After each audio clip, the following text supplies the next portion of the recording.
All right, then we're going to start off with loser's side. Karewa, Chiba Karewa Kamista. Please welcome Abadango.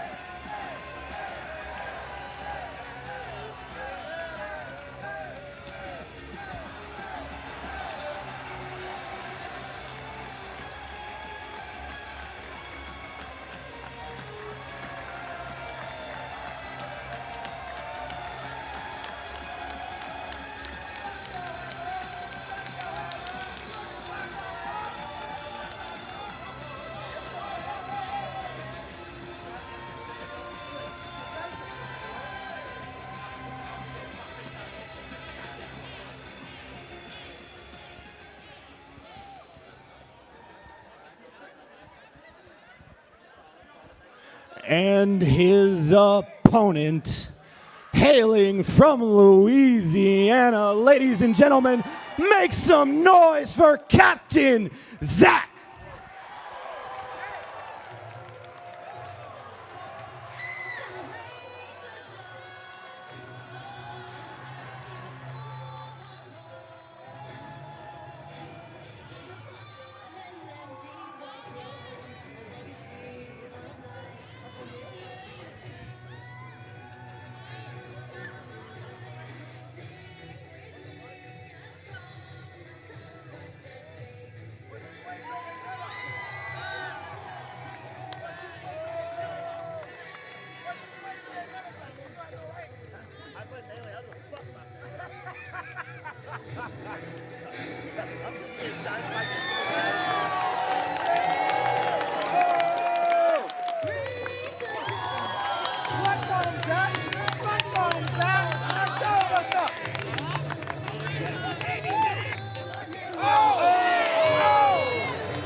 Captain Zack. Wow.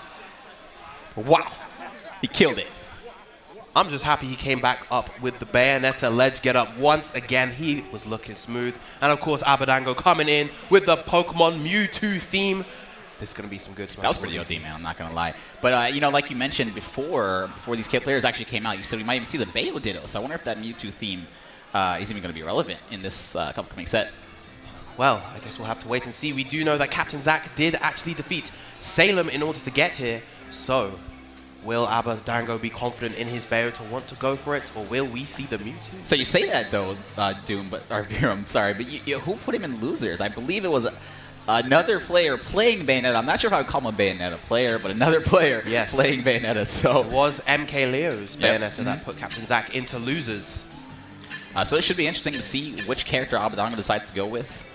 I wouldn't say that Captain Zack has a weakness against Bayonetta players. I think it's, there's not enough data to say that, but that's not the first time I've seen him lose the Bayonetta Ditto, but I've also seen him win the Bayonetta Ditto, so it's good to go either way. I'm really, really curious to see what character my dude Abadango ends up going with. I hear one Bayonetta on there. And we hear the Mewtwo coming out from Abadango.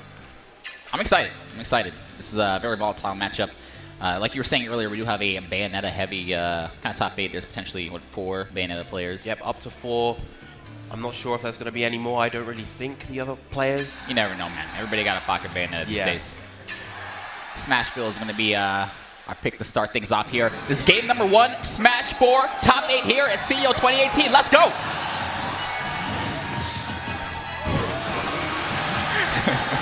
All right, we're in there.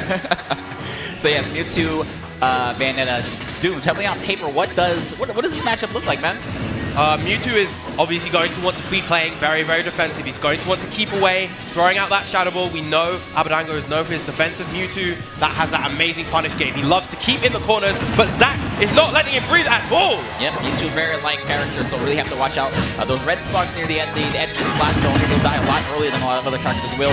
I was talking to Captain Zac before this match actually started. He said, the one thing I'm afraid of in this matchup, I do not want to get camped by Abadango. So let's see if that's the strategy he employs here. It's not looking like that's what's happening, Doom, here. That was an immaculately placed down and taking that stock incredibly early, only 30% from Captain Zac at the moment, and the combos begin once again.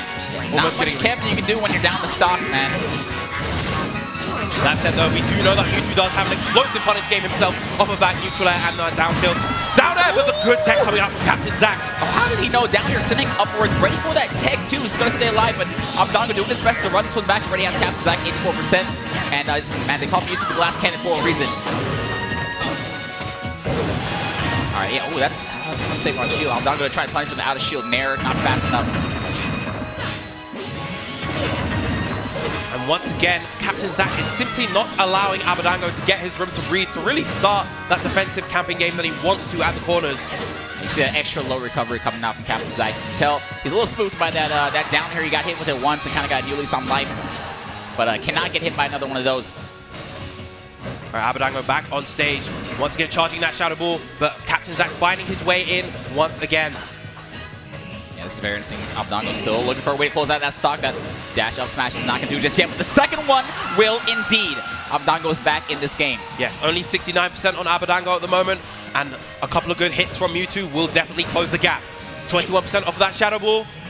Yeah, that's crazy, man. Shadow Ball is the way to get back in this game. You know, 2 more of those and he's already back in there. And you can tell he's looking for it too. Uh-oh. And that is, on Mewtwo. Virum. That is a paper mache character. You cannot live. You're saying 69%. I'm like, that on Mewtwo, that's like dog years, dude. He's already at kill percent. Yeah, Mewtwo being incredibly light. Even though we saw Abadango try to STI that in, it wasn't quite enough, and he still got hit towards the blast zone. Going on to game 2, I predict probably something like a final destination pick. If Zac hasn't banned it, that is a favorite stage of Abadango for the Mewtwo. But instead, we go to Town and City. A lot more breathing room this time on the ground for Abadango to start running away. Yeah, and he's going to stick with that Mewtwo pick. I don't think this is a bad idea. That first stock from the last game was really rough, man. So, aside from that, it was the stocks were looking kind of even. So as long as he doesn't get early death like that again, I think it's going to be a much closer game here. For the roll back with good DI away from Abadango to avoid the follow-up from the witch slide. Heel slide, even. Yeah, another heel slide going to connect with him. It seems like Abadango's getting hit by a lot of these. I think this is going to be hit. No, he's out. He's out. Good air dodge out. Yep, another attempted down air, man. He's looking. Oh, but he gets the spike that time. Abadango this time with the lead in this game too. He knows, man. Oh, all right, well, Captain Zac already back in there. That up smash is going to close things out, even things out in this game at number 2 here. And, I was going to say, Doom, this is loser's side, so either player does not have a lot of time to adapt here. They're not going to have any time to get data. Every single match counts. Yes, loser of this set will get 7th place. Nobody wants to go home that early in this top 8. Yeah, I love those little fair string coming out from Captain Zac. He knows how big that hitbox is and how quick it recovers. Just missing out on the ledge cancel, and this could be Abadango's stock because of it. Yes, it was just a tiny misspacing on Abadango's part. Means a 2-0 lead for Captain Zac in this set. You make one mistake, and that's what happens to you. Yes. I gotta ask here. Do you think we're gonna see a game 3 Mewtwo? Are we gonna?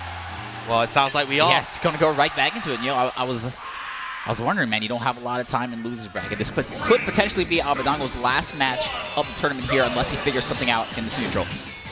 Yeah, he's really going to need to be on point with everything that he does here. But he's off to a strong start, 64% already. I love that fade back to stage. He knew he can get much more after that. He's going to try and catch the recovery on the... Oh my goodness gracious. Not quite, not a 0%, not enough damage on Abadango just yet. Man, always on the edge of my seat whenever you see Captain Zac take you to the skies like that. Especially a character like Mewtwo. Those up airs are going to kill a lot earlier. Excellent anti-air up smash, and that is a very strong start coming out from Abadango this time. Yeah, of course, up there, extremely valuable tool, but not very often. Oh, he missed the tech, but he has his jump. Oh, no, things are not looking good, though.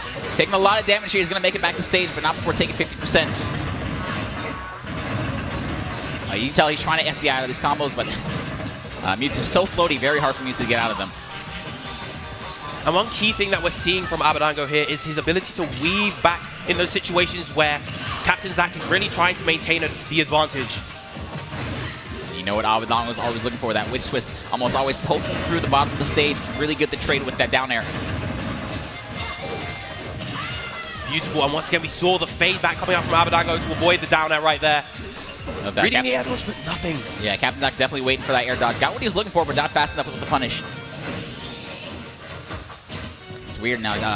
Abadango looking a lot more comfortable here in this game number 3. It seems like Captain Zack now struggling to find this KO attack. Mewtwo at 102 with Bayonetta. This stock is not going to last much longer. But no, up air, man. It looks like he was waiting for another air dodge. Abadango pulls the trigger a little bit late, but that back air will connect and even things out. Yes, he finally called Abadango's retreat back right there with that back air, able to get the space hit and get the KO. But Abadango still with his 104% lead, but this is Bayonetta DC. We cannot count her out just yet. Absolutely not, man, but this is definitely Abadango's game to lose. Oh, no! All right, well-timed air dodge will get him out of that Bayonetta combo, but things are still looking a little scary, man. You never know. Bayonetta with rage, dude. Right, Abadango playing in the corner, knowing that. Yep, that heel slide easily shield grabbed. I feel like a lot of people forget, man, but as soon as you touch your shield, you press that grab button, it's guaranteed to connect. And particularly when Mewtwo is in the corner like that, the heel slide can't really cross Abadango up. Yep. So that puts him in a really favorable situation to get a good out of shield punish like that shield grab that we saw there. But finally, we're moving on to Captain Zack's counter pick. I'm predicting somewhere like a Lilac Cruise. I was scared, man. I really, looking at those first 2 matches, I wasn't sure if we were going to see this game before here, but I'm glad that we are. As Abadango, see what he's learned from that last match. Yep, instead we are going to Smashville right here, restricting the space that Abadango has to run away and camp. A good call by Captain Zack. And already he has been relentless with his offense. Yeah, he's honestly not letting, not really giving Abadango any space to breathe here. He does not want him to get away and start that defensive play style like you were talking about earlier. Abadango, on the other hand, very close. I love how he's always trying to take advantage of his recovery situations, not letting Bayonetta get back for free. A lot of people just let her get back for free for good reason, you know? Yes. Knowing that Mewtwo does have the recovery himself to be able to make it back from those ambitious situations, Abadango is really, really going in off stage. That Shadow Ball always a threat too. He's always charging it, waiting for Bayonetta to make one mistake. While on top of that, land with some landing recovery from air specials. There we go, man. Landing with the back air is going to get you punished. Good defense coming out from Abadango. That up throw is not going to be enough to do it just yet. Finally, good empty jump grab coming out from Captain Zack, and the bullets not quite enough just yet. Uh-oh. Yep. Oh, gets the air dodge, but Mewtwo's air dodge is just too good, but the back air will close it out. And now we got Captain Zack one stock away from moving on this loser's top 8. Right, Abadango once again sitting in the corner. He needs to find an out of shield punish right here. Ooh, great anti-air coming out from Captain Zack. Oh, not like this. Not like this. Oh. Abadango's going to make it back to stage, but I was clenching, man. I was clenching. That was incredibly close for Abadango. Still has a second wind. But he's having trouble just finding this finishing hit, and Captain Zack is able to capitalize. Yep. Oh, that forward air will finally do it. Yes. But man, 61% on Mewtwo. Like I said, almost every percent is 1.5 for Mewtwo. He's not gonna. These stocks don't last very long for him. And there we go. As I said, the stock did not last very long at all. Captain Zack will eliminate Abadango and move on. Smash 4 top 8 here at CEO 2018. Blows a kiss to the crowd, and he will be moving on to guaranteed at least 5th place. Abadango, unfortunately, out in 7th, meaning that we only have one Japanese representative left in the bracket in Raito. Ah, man. Who would have thought? Who would have thought? Don't get me wrong, man. I love Raito.